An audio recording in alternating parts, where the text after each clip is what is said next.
Assalamualaikum warahmatullahi wabarakatuh.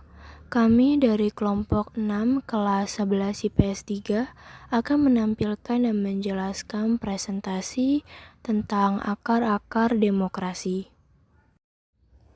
Pertama yang akan kita bahas adalah demokrasi pada awal kemerdekaan. Pengertian dari demokrasi sendiri adalah sistem pemerintahan di mana hukum, kebijakan, kepemimpinan, dan usaha besar dari suatu negara atau pemerintahan lain secara langsung atau tidak langsung diputuskan oleh rakyat. Secara etimologis, demokrasi ini berasal dari bahasa Yunani, yaitu terdiri dari demos dan kratos. Pengertian dari demos sendiri adalah rakyat atau halayak dan kratos yaitu pemerintahan. Demokrasi di negara Indonesia tidak terlepas dari sejarah perjuangan bangsa. Sebelum Indonesia merdeka, kehidupan yang demokratis sudah dilaksanakan. Buktinya, yaitu dari perkumpulan dan perserikatan seperti Budi Utomo, Serikat Islam, Perkumpulan Keagamaan, atau NU dan Muhammadiyah, perkumpulan partai-partai, perhimpunan pelajar, organisasi sosial, dan lain sebagainya. Bukti lainnya juga kita dapat lihat dari pelaksanaan kehidupan yang demokratis, yaitu saat disusunnya teks proklamasi kemerdekaan Indonesia yang kemudian dibacakan oleh Insinyur Soekarno pada tanggal 17 Agustus 1945 bertempat di Jalan Pegangsaan Timur nomor 56 Jakarta. Lalu ada hambatan pelaksanaan demokrasi pada awal kemerdekaan. Transisi sistem politik dan pemerintahan dari awal kemerdekaan Indonesia banyak diwarnai dengan penyalahgunaan kekuasaan dengan memanfaatkan demokrasi itu sendiri. Sehingga sampai sekarang perjalanan demokrasi kita ini masih mewariskan praktek-praktek seperti korupsi, kolusi, nepotisme yang pada dasarnya sangat bertentangan dengan kehidupan demokrasi yang sebenarnya. Demokrasi juga belum mampu menciptakan rakyat yang tunduk dan taat terhadap hukum serta peraturan yang berlaku. Kenyataannya, demokrasi mempermudah elit atau kelompok penting tertentu untuk mempolitisasi hukum di negeri ini. Nyatanya, proses demokrasi di Indonesia telah melupakan nilai-nilai lokal serta konsep dasar negara. Maka dari itu, proses demokrasi di Indonesia tidak sesuai dengan tujuan dan harapan bangsa ini. Tidak jelasnya tujuan serta arah proses demokrasi di Indonesia menimbulkan pertanyaan besar bagi peneliti, yaitu apa faktor yang menyebabkan terhambatnya proses konsolidasi demokrasi di Indonesia hingga sekarang. Dengan memanfaatkan teknik pengumpulan data studi pustaka yang merupakan metode untuk mengeksplorasi serta memahami realita penerapan sistem politik dan pemerintahan di negara ini. Selanjutnya, kita akan membahas pelaksanaan demokrasi liberal di Indonesia. Demokrasi liberal merupakan bentuk pemerintahan demokrasi dengan sistem perwakilan rakyat, yaitu melalui partai politik dalam kelembagaan maupun Dewan Perwakilan. Pada masa demokrasi liberal, ini Undang-Undang RIS diganti menjadi Undang-Undang S atau Undang-Undang Dasar Sementara. Dan sistem pemerintahan didominasi dengan banyaknya partai politik atau yang disebut dengan multipartai. Sistem politik pada masa demokrasi liberal mendorong lahirnya partai-partai politik. Hal ini disebabkan oleh adanya sistem multipartai. Partai-partai inilah yang menjalankan pemerintahan melalui perimbangan kekuasaan dalam parlementer tahun 1950 sampai 1959. Selanjutnya, kita akan membahas pengertian demokrasi liberal, yaitu suatu sistem politik yang melindungi secara konstitusional hak-hak individu dari kekuasaan pemerintah.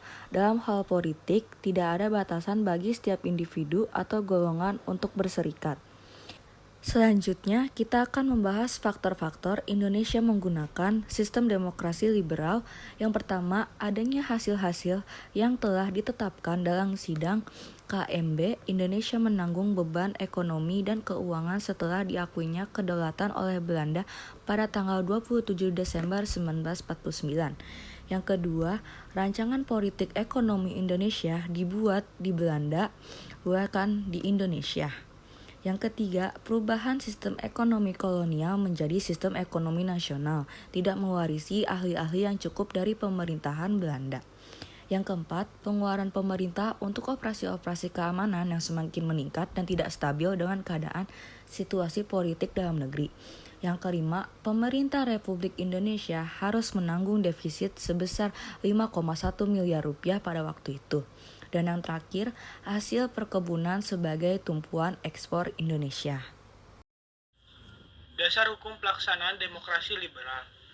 Dasar hukum pada masa demokrasi liberal ditandai dengan pembagian wilayah Indonesia menjadi 10 provinsi yang mempunyai otonomi daerah berdasarkan ketentuan Undang-Undang Dasar Sementara 1950 UUD S 1950 yang mempunyai sifat liberal. Dampak pelaksanaan demokrasi liberal. Dampak pelaksanaan demokrasi liberal terdapat dua, yaitu yang pertama dampak positif.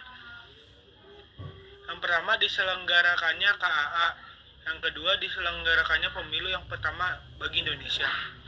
Ketiga, pembatalan seluruh perjanjian KMB. Yang keempat, Indonesia dapat mengatur kembali batas perairan nasional Indonesia melalui Deklarasi Juanda yang mengatur mengenai laut pedalaman dan laut teritorial. Yang kelima, kebebasan berdemokrasi benar-benar nyata karena setiap golongan atau elemen bangsa ada perwakilan di parlemen, tidak terkecuali golongan komunis. Dampak negatif. Yang pertama, ada instabilitas negara karena terlalu sering terjadi pergantian kabinet. Yang kedua, timbul berbagai masalah keamanan dalam negeri. Yang ketiga, sering terjadi konflik dengan pihak militer seperti pada peristiwa 17 Oktober 1952. Yang keempat, memudahnya kepercayaan rakyat kepada pemerintah akibat lemahnya sistem pemerintahan. Yang kelima, sering terjadi konflik antar partai politik dalam pemerintahan untuk mendapatkan kekuasaan. Yang keenam, praktik korupsi meluas. Yang ketujuh, kesejahteraan rakyat terbengkalai karena pemerintah hanya terfokus pada pengembangan bidang politik, bukan pada ekonomi. Yang kedelapan, maraknya pemberontakan di berbagai daerah. Akhir pelaksanaan demokrasi liberal. Demokrasi liberal berakhir di Indonesia dengan dikeluarkannya Dekret Presiden 5 Juli 1959. Dekret yang salah satu isinya menyatakan kembali kepada Undang-Undang Dasar 1945 itu. Otomatis menyatakan bahwa demokrasi liberal berakhir. Di dalam Undang-Undang Dasar 1945, Indonesia tidak menganut sistem kabinet parlementer. Penyebab berakhirnya demokrasi liberal di Indonesia yaitu yang pertama, pemberontakan di berbagai wilayah Indonesia karena ketidakpuasan dengan penyelenggaraan pemerintahan. Kedua, pembangunan tidak berjalan stabil karena tidak ada kabinet yang benar-benar bekerja efektif. Ini akibat dari kabinet yang sering berganti. Ketiga, Dewan Konstituante gagal membentuk konstitusi baru. Yang keempat, secara politik, ekonomi, dan persatuan bangsa terancam karena setiap kelompok bebas mementingkan kelompoknya sendiri. Yang kelima, penyimpangan demokrasi liberal tidak sesuai dengan kepribadian bangsa Indonesia. Selanjutnya yang terakhir terdapat 9 contoh pemberontakan-pemberontakan pada saat demokrasi liberal. Yang pertama, pemberontakan PKI Madiun tahun 1948. Yang kedua, pemberontakan Kahar Muzakar di Sulawesi Selatan. Yang ketiga, pemberontakan DI atau TII atau Darul Islam atau Tentara Islam Indonesia tahun 1949 sampai 1962. Keempat, pemberontakan Daud Bewureweh di Aceh. Yang kelima, pemberontakan APRA tahun 1950. Yang keenam, pemberontakan Andi Ajis 5 April 1950. Yang ketujuh, ada pemberontakan PRRI atau Pemerintahan Revolusi Republik Indonesia.